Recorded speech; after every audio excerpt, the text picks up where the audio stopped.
मालिक का नाम सुखों की खान है, अनमोल है। जीव सच्चे दिल से मालिक का नाम जपे तो उसके अंतःकरण की मैल धुल जाती है और मालिक का नूरी स्वरूप दिलो दिमाग में अंदर बाहर प्रकट हो जाया करता है।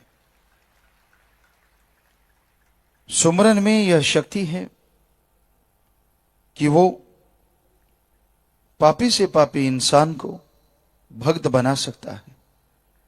सुमरन ऐसी शक्ति रखता है जिसके जाप से काम, वासना, क्रोध, लोभ, मोह, अहंकार, मनमाया सब नीचे जा सकते हैं, खत्म हो सकते हैं। पर सिमरन का जाप करे तब ना आदमी को अहंकार, ईगो बहुत चढ़ जाती है और जब खुद ही सिर चढ़ जाती है तो कोई भी चीज भाती नहीं। वो अपने मन मते चलता है, मन के कहे करता है, जो मन कहे वो ही करता है। पर संत पीर फकीर इससे उल्ट कहते हैं, गुरु कहे करो तुम सोई, मन के कहे चलो ना कोई। यह भव में गोते खिलवावे, ये गुरु से बेमुख करवावे। मन के कहे ना चलो। मन का तो काम है भवसागर में चक्कर लगवाना।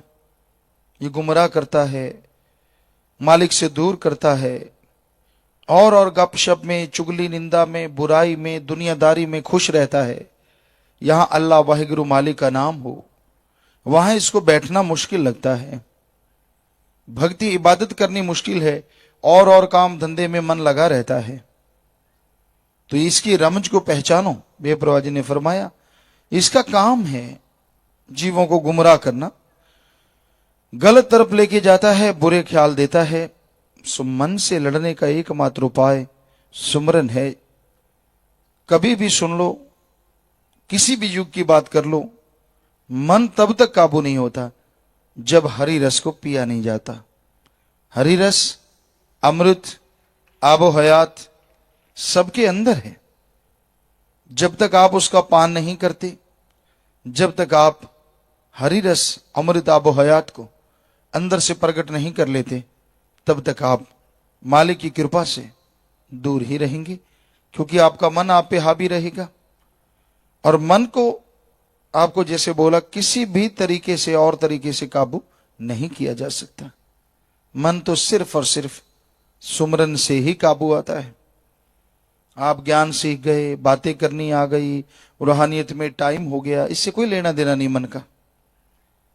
टाइम कितना लगाते हो, सत्संग में आते हो, सत्संग सुनते हो, आत्मा को उसका फल 100% मिलेगा ही मिलेगा। लेकिन जीते जी मन को जीतना कोई खाला जी का बाड़ा नहीं है, आसान काम नहीं है। शेर जगाना, जैसे शेर को जगाते हैं, पता नहीं आप लोगों ने देखा नहीं देखा, हमने देखा। बहुत पहले एक बच्चा हुआ करता था, उसको बहुत छोटा था, बीमार था या कैसे पता नहीं, या कोई कुत्ते वगैरह भेड़िए उसके पीछे पड़े तो सत्संगी ने बचाया होगा या पता नहीं, हमें ख्याल में। तो वो यहाँ आश्रम में ले आए थे तो छोड़ गए थे। वो छोटा सा था, कुछ देर रहा बाद में मालिक के पास, तो कुछ देर यहाँ रहा, काफी बड़ा हो गया था।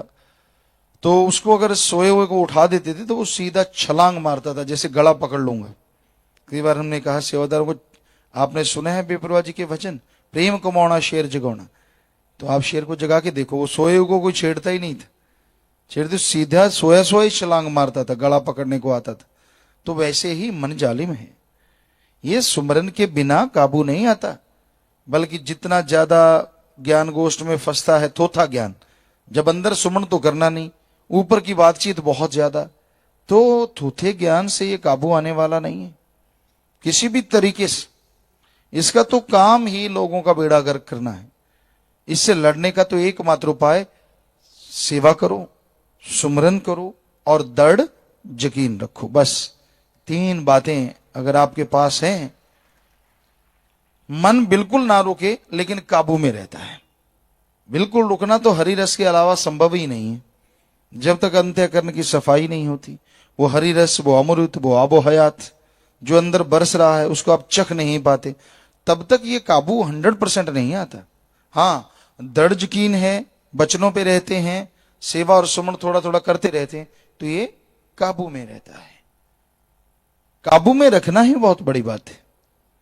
तो आप मन को काबू रख सकते हैं अगर आप सुमरन करें, भक्ति इबादत करें, और किसी भी तरीके से मन काबू नहीं आता। तो यही बेपरवाह जी ने फरमाया, नाम लेने पे कोई लगते ना दाम जी, धर्म जात कोई छूटे ना काम जी, नाम दयाले भाई कहें शास्त्र नाम जी। कि नाम जपने में कोई पैसा नहीं लगता, कोई धर्म नहीं छोड़ना, काम धंधा नहीं छोड़ना, परिवार नहीं छोड़ना, कोई अलग कहीं जाना नहीं। आप घर परिवार में रहते हुए मालिक का नाम ले सकते हैं, मालिक की प्राप्ति कर सकते हैं। पर यह संभव है अगर आप सच्चे दिल से, सच्ची भावना से मालिक का नाम जपें तो, और कोई तरीके से नहीं। तो भाई लगातार सुमरण करते रहो। ये मत सोचो कि आप कल करेंगे, परसों करेंगे। ये तो मन के दांव हैं, जो दांव पे दांव चलाता जाता है कि मैं तो करूंगा ही करूंगा सुमरन, मालिक जाने उसका काम जाने।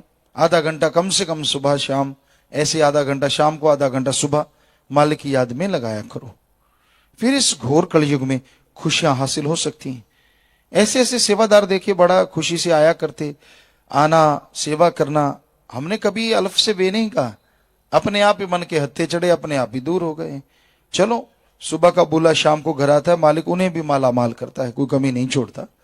पर ये देखने में आता है चंद लोग ऐसे होते हैं जो मन के गुलाम हो जाते हैं, क्योंकि उनके मनपसंद बात नहीं होती।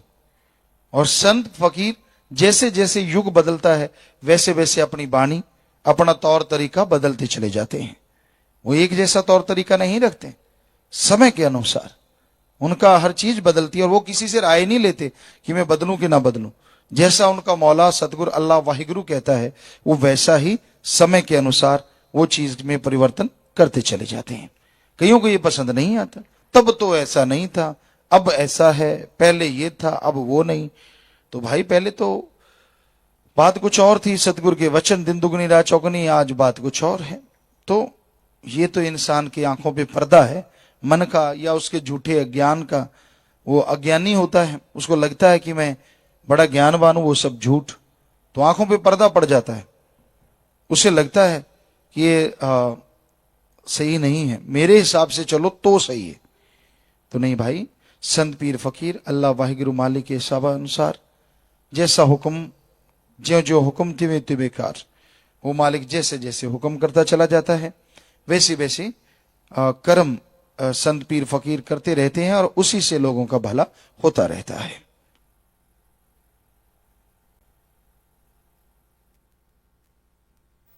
आज साध संगत निम्नलिखित पर्ण करना चाहती है। साध संगत जी ध्यान से सुनिए।